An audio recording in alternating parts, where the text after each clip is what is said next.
Ya udah kalau Tuan ngusir saya pergi sekarang. Ucap Hafa berniat pergi. Namun Rashid keburu mencegahnya. Tunggu, tunggu, gitu aja ngambek kamu. Ucap Rashid. Hafa mengurungkan niatnya untuk pergi. Tunggu kamu di sini, temani saya makan. Biar nanti yang antar kamu pulang Kasim saja, ujar Rashid. Hafa pun mengiyakan perkataannya dan segera duduk di hadapannya. Kamu kesini naik apa? Tanya Rashid. Naik ojek online tuan. Nekat sekali kamu. Pasti Kak Zahra kan yang menyuruh. Tanya Rashid. Hafa terkekeh dan mengiyakannya. Hafa terus melihat Rashid yang melahap makanannya. Dan makanan ini pasti juga kamu yang buatkan? Tanyanya. Hafa mengangguk. Soalnya mana mungkin pembantu baru itu yang buat, ujar Rashid. Gimana tuan? Enak, lumayan, ujarnya seraya mengunyahnya halus. Tapi yang hijau-hijau ini apa?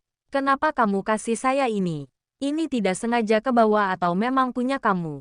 Tanya Rashid heran. Ini memang buat tuan. Ini rebusan timun dan labu tuan. Coba deh. Makan sedikit aja. Nanti nagih deh, pinta Hafa. Mana enak kayak gitu. Setahu saya itu semacam lalapan dan dimakannya mentah-mentah. Tapi kenapa kamu malah merebusnya? Rasanya pasti aneh. Curiga Rashid. Ih tuan udah mikir yang enggak-enggak aja. Beneran kok ini enak banget. Sumpah deh. Makanya cobain dulu. Sedikit aja tuan. Sedikit, bujuk Hafa seraya menyodorinya terus. Mau tak mau pun Rashid segera memakannya sedikit. Dan kunyah. Ia sedikit merasa aneh awal-awalnya. Nah tuan. Ini coba dibarengi sama makan. Coba buka mulutnya ya. Ucap Hafa menyuapinya. Rashid memakan suapan nasi itu. Dan dibarengi dengan labu yang ia makan itu. Mendadak ia merasakan cita rasanya jadi semakin enak. Malah jadinya ketagihan dan semakin bersemangat melahap makanannya. Begitupun dengan timun itu. Kok enak sih ya, empuk dan adem saat dimakan.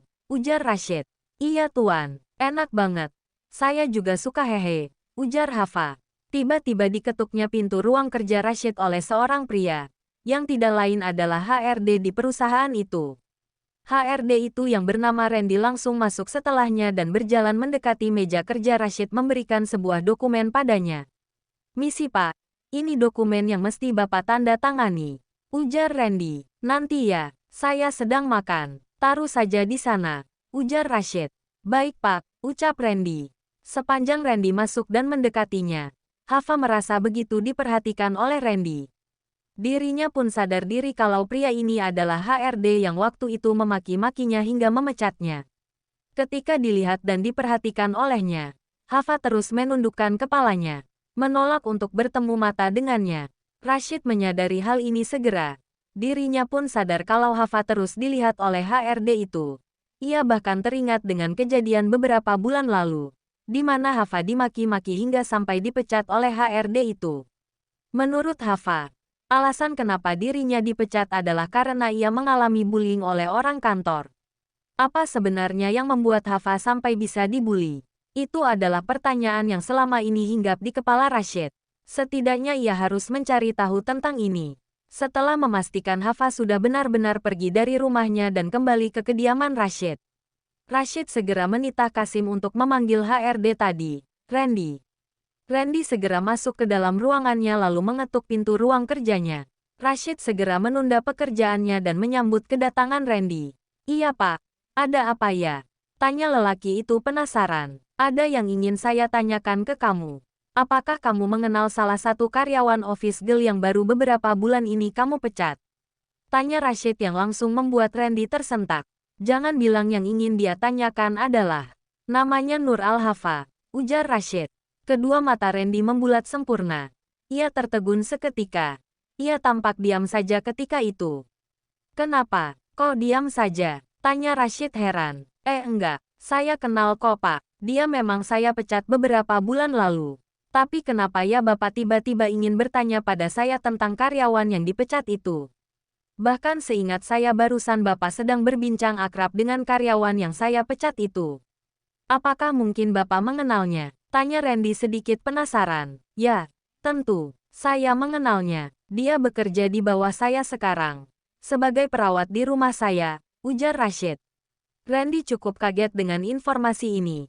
Ia benar-benar merasa tidak menyangka Dengar-dengar selama bekerja, Hafa sering dibully ya sama karyawan di kantor ini. Jangan khawatir. Saya tidak akan menuntut kamu apapun atas ini. Saya hanya butuh kejujuran kamu. Sebenarnya apa yang membuat kalian semua membuli Hafa? Tanya Rashid. Randy merasa gawat saat ditanya seperti itu. Ia pura-pura tidak tahu. Maaf pak, maksudnya gimana ya? Memang Hafa dibully karena apa? Tanya Randy. Tidak usah menyangkal. Saya hanya ingin mendengar kejujuran dari kamu. Bahkan sekalipun kamu tidak ingin jujur kepada saya bisa kapanpun untuk mencari tahu semua jawaban dari pertanyaan saya ini. Karena CCTV, orang-orang yang bersangkutan, mata-mata saya dan semacamnya, semua ada di genggaman saya. Sayalah pemilik perusahaan ini. Kalau kamu sendiri tidak ingat siapa dan apa posisi saya di perusahaan ini, ujar Rashid. Randy merasa dicecar dengan perkataannya itu. Ia terdiam bimbang. Setelah terus dilihat oleh Rashid, Randy pun angkat bicara. Sebenarnya, Hafa dibully karena ada rumor kalau dia pernah. Sore harinya di kediaman Rashid tepat pukul 4 sore. Hafa yang sedang membantu Bisurti memasak mendadak langsung menyudahi kegiatannya dan segera pergi menuju teras depan rumah tersebut saat mendengar suara mobil Rashid terdengar.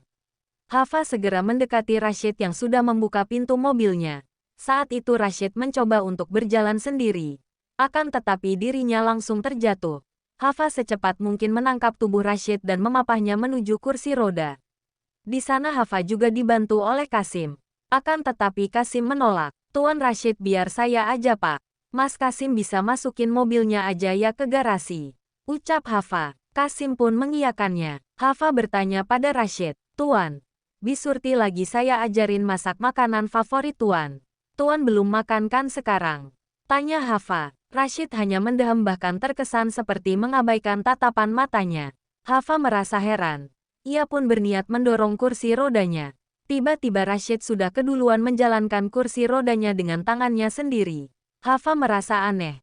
Kenapa ya Rashid bertingkah seakan mengabaikan? Apakah hanya perasaan saja? Rashid langsung masuk ke dalam kamarnya, menutup pintunya dan abaikan perkataan Hafa yang menawarkannya makan. Hafa bingung. Apa sebenarnya yang terjadi pada tuannya itu? Zahra mendekatinya. Kenapa dia? Kalian marahan? Tanya Zahra. Enggak mbak, ucapnya. Oh lagi capek kali dia. Emang biasanya begitu, ujar Zahra. Hafa mengiyakannya. Malam harinya sekitar pukul 8 malam. Rashid masih belum keluar dari kamarnya. Kamar itu bahkan masih tertutup rapat di sana. Sudah dari beberapa jam lalu Hafa terus menunggu keluarnya lelaki itu dari kamarnya. Akan tetapi tidak kunjung keluar. Hafa mencoba untuk mendekatinya kali ini. Namun hasilnya masih sama. Pintu itu masih ditutup. Hafa pun coba dekati kembali pintunya dan berniat ketuk pintunya. Akan tetapi pintunya sudah dibuka terlebih dahulu oleh Rashid. Tuan ketiduran ya. Dari tadi sore saya nungguin Tuan untuk makan. Tapi saya beranggapan kalau Tuan lagi tidur. Jadi saya enggak ketuk-ketuk pintunya. Syukurlah Tuan sekarang udah bangun, ucap Hafa. Saya gak tidur, ucap Rashid jutek dan langsung rebut piring berisi makanan dan gelas di kedua tangan Hafa lalu masuk kembali ke dalam kamarnya dengan kursi roda. Mengunci pintu, Hafa merasa benar-benar diabaikan saat ini. Ia semakin tidak nyaman dan merasa begitu bersalah.